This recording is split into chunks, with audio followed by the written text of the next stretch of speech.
We're joined now by Leslie Palti-Guzman, commodity markets observer, trade analyst and founder of Energy Vista, and a long-time observer of the natural gas market. Leslie, always great to talk to you. Thank you very much indeed. Hi, Andrew, and thanks for having me.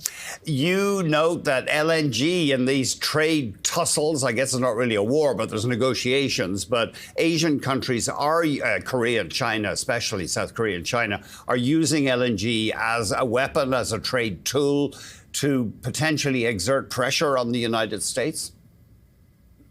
I think it's a way, actually, to bring everybody back to the table and basically find common grounds. So for China, I think pragmatism and a saving face pragmatism is happening where both countries are negotiating right now, scaling down the tariffs from their height and their peak. But in this time around, compared to the first trade war with China, the LNG, for example, energy is not going to be the priority in terms of finding common grounds. It's more fentanyl and other areas of the relationship.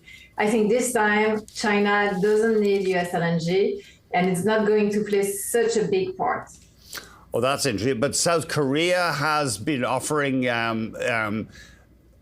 to take imports of US LNG? Yes. So right now, the Trump administration is asking South Korea, Taiwan, and Japan to potentially invest in the Alaska LNG project. And at the same time, these countries will also show that they can maybe take more US LNG into their home market. Maybe they will also help with some equity for some projects that are trying to get FID. So different situations are on the table, but definitely LNG will play a role in these negotiations with these countries. I mean, that's got to be worrying for the United States if there was a threat to LNG imports in Asia. Sorry, can I get that straight? China is not taking very much or doesn't really need US LNG at this stage? So China has stopped taking any US LNG since February, from the moment the first tariffs happened.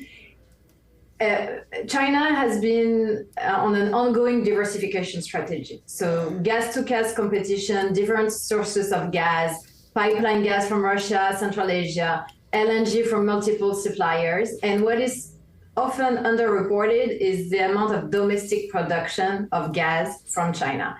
And this has been basically on an upward trajectory for several years now. And China is producing more gas than Qatar, for example, and almost the equivalent of the whole African continent. So it's a huge gas producer. Wow.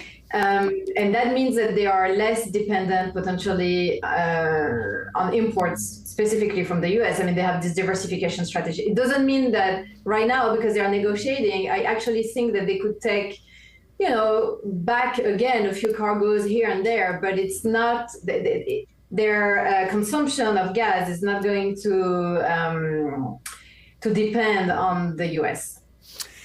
Give us an idea of what's been happening with world gas prices. Last time I looked, they had been drifting down, certainly in Japan and Europe. It seems like the market's fairly comfortable with the availability of natural gas right now.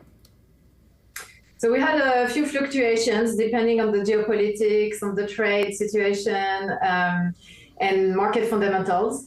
I would say that right now what's interesting it's been that the spread between the European and Asian prices, TTF and JKM, has turned around for a couple of weeks now, although it has varied. But overall, Asia now is kind of a premium market over Europe, and that has changed a little bit the trade flows.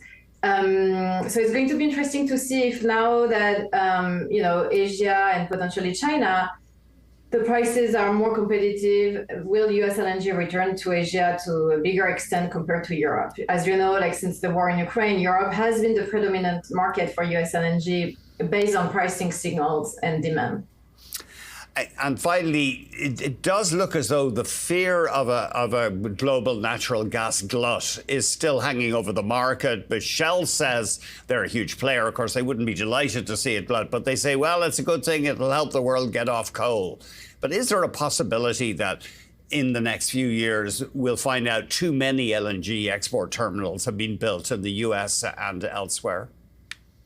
It's a possibility. Underutilization or below utilization of full capacity is a possibility.